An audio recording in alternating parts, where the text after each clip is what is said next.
IT industry is ever evolving industry. Yeah. So we started as a web design company, moved on to become an SEO company. Today we are a cloud company. And I always believe that you cannot win the battle of tomorrow if you are using the tools of yesterday. So you have to start using the latest technology, be it smaller initiative or bigger initiative, but you have to start someday. Where do you think the bigger gap lies today, Punit? Is it technology availability or is it the technology readiness? It's the technology readiness, which is, I feel, is the because you see, availability. If you ask me 20 years back, probably yes, that was the case. But today, everyone is interested to give you the latest of their technology.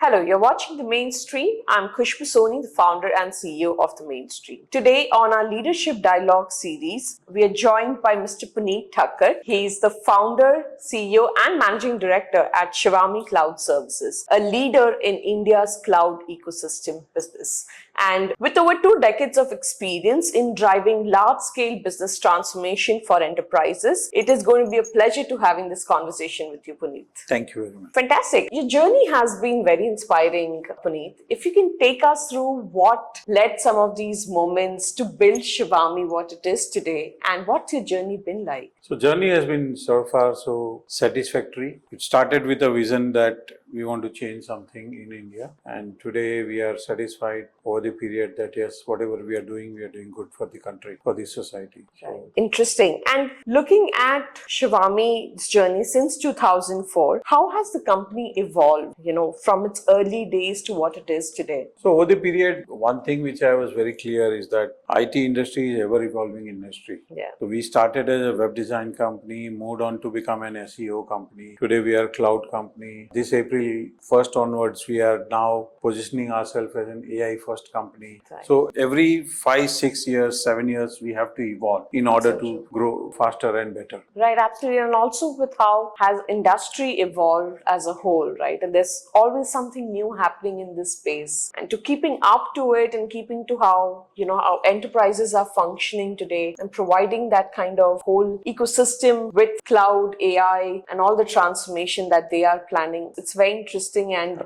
inspiring to see. We've seen the whole major shift, from what it was, say, 2 decades back to what it is today. Also with cloud adoption to now becoming AI first intelligence. How do you see this evolution unfolding? So if you ask me 2 decades back, what kind of phones we were using and today what we are using, correct? So it is always evolving, correct? All the enterprises, they were using very high-end applications. Now they are all available on the SaaS model. And today everything is available on the AI fingertip of it. So you don't actually need to think. Okay. Right? You need to know how to ask right questions, how to ask right commands to get what you want. Right. And that's very important. So today we have to evolve from what we started to what we are going to be doing tomorrow. And I always believe that you cannot win the battle of tomorrow if you are using the tools of yesterday. So you have to start using the latest technology, be it smaller initiative or bigger initiative, but you have to start someday. Today is the day for anyone to start. So technologically, all the enterprises have to change thinking that yes, this is where I want to take my company, and that's where future is. Absolutely. And where do you think the bigger gap lies today, Punit? Is it technology availability or is it the technology readiness? It's the technology readiness, which is, I feel, is the because you see, availability. If you ask me 20 years back, probably yes, that was the case. But today, everyone is interested to give you the latest of their technology. But we are not ready to adapt it as fast as possible. Let me give you an example of AI. We adopted ChatGPT much faster, right? But today, if you ask me how many paid ChatGPT subscribers, very few. That's true. So you want to adapt to the technology, but you don't want to invest onto technology. If you don't invest onto technology, how would you get the A-grade support or A-grade service or privacy per se? Right.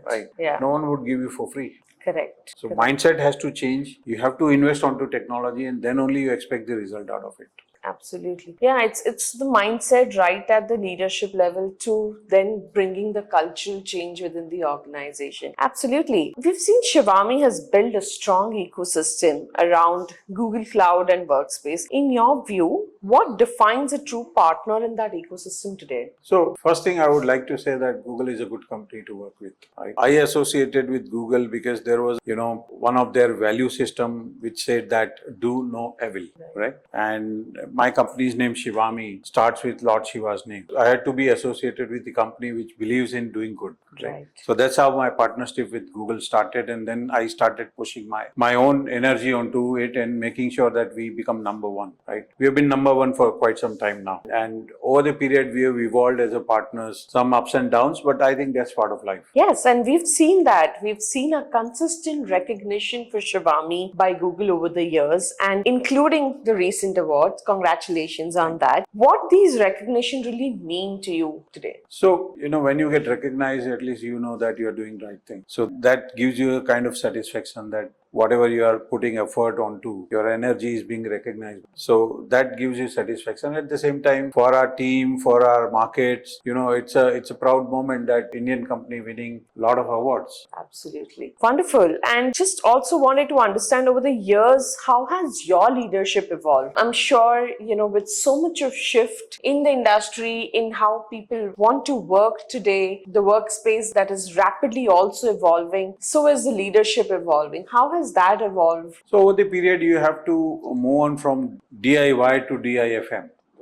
Okay. So when you start a company, you are a smaller company, you probably have to worry about doing everything on your own. Yeah. But over the period, you have to learn how to delegate, right? How to collaborate, right? And then one fine day you come to a position where you say that, do it for me, right? And then that's the reality. So you have to go through the journey or pain of passing each and every stage wherein you start getting results what you expect. Right. And what personally inspired your approach of building and leading Shivaami, what it is today? So honestly, I always wanted to be an entrepreneur.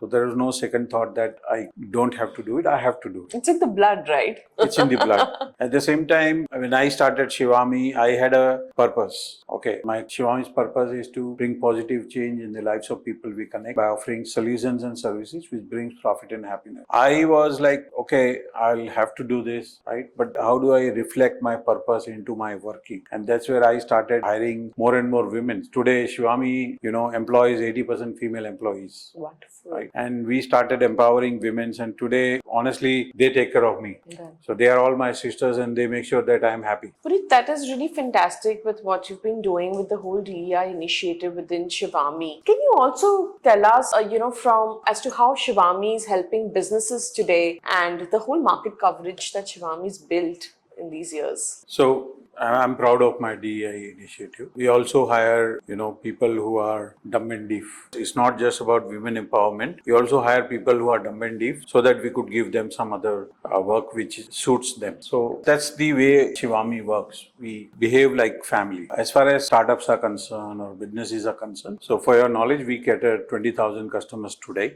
Okay. And if you look at the India's startup unicorns, 90% unicorns are Shivaami customers. Excellent. Yeah. Shark Tank, I've observed out of 5 sharks, 4 are mostly Shivaami customers. Right. So we help them from the beginning how the cloud journey starts. Very simple. If you need to create an identity of your business, you need an email address. Yeah. So it starts from Shivaami, right? And then we moved on to other products and services, but we help them from the beginning till the high-end era where they are, having thousands and thousands of transactions in a minute, right, on the cloud, and we are there in the back end. If you are using Ola is one of my early customers, wherein we started with 2 people. Now we all know Ola, and they are still my customers. So end to end, we've helped them. No doubt, over the period, there are challenges where sometimes we don't have expertise, etc. But we always are open to the customers saying that, okay, this is not what we cater to. Right. So they look forward to other partners, and sometimes we introduce partners to them. But at the end of the day, the way I look at it, that any business which connects with Shivaami has to be successful, has to be growing. And that's the basic part of my purpose. Excellent. Before we wrap up, what are few best practices or leadership lessons that you would like to give for new entrepreneurs and founders leading in the space of AI? See, what I see as a gap, I'm not giving any advice to anyone, honestly, but what I see as a gap is that India has always been the adopter of technology, not the creator of technology. We have not seen any new company like Google, like Microsoft coming out of India. Yeah. We had few IPOs coming from few technologies company, but honestly, their products are not at par with the world. So I always believe that if we create products or services which are world class, the world looks up to us, then it makes sense. No doubt there are challenges to it because availability of capital, risk capital, all those things are a little bit a concern in India, which you get very easily if you are in Silicon Valley. Right. So if these things can be looked after by someone, let's say if I want to start a new company, I would look at it, okay, where will I invent or what do I do in order to create market tomorrow? Yeah. Right. And then invest onto it, get right people on boarded, getting the right capital inside and creating a market for us. Then it makes sense. We have few examples. I'm not saying we are completely blank. Yes. Right. But we still have looking at our population, right? The pro rata is very low. And the potential. Absolutely. Wonderful. This was a great conversation. I have a small rapid fire segment, which I always love to do. So I'm going to be putting across questions, and whatever comes first in your mind is what you would like to share. All right. If not tech, what would you be pursuing? Coal. My father was a coal merchant, so I couldn't do anything else. Oh, lovely. Nice. What's your best way to unwind after a long day? Good spa. Absolutely. What is one lesson you learned early in your career that still stays with you? Nahat Jagannath. So true. What do you think is the most overhyped tech trend today? AI, at the same time, this is the need of the hour. Yes. Who or what is your biggest source of inspiration? My sisters. Oh, very nice. This was a lovely conversation, Punit. Thank you so much for joining us on the mainstream. And I'm sure even for our viewers, it will be great insights to learn, the vision and the man behind Shivaami. Thank you so much for joining us. Thank you. Thank you.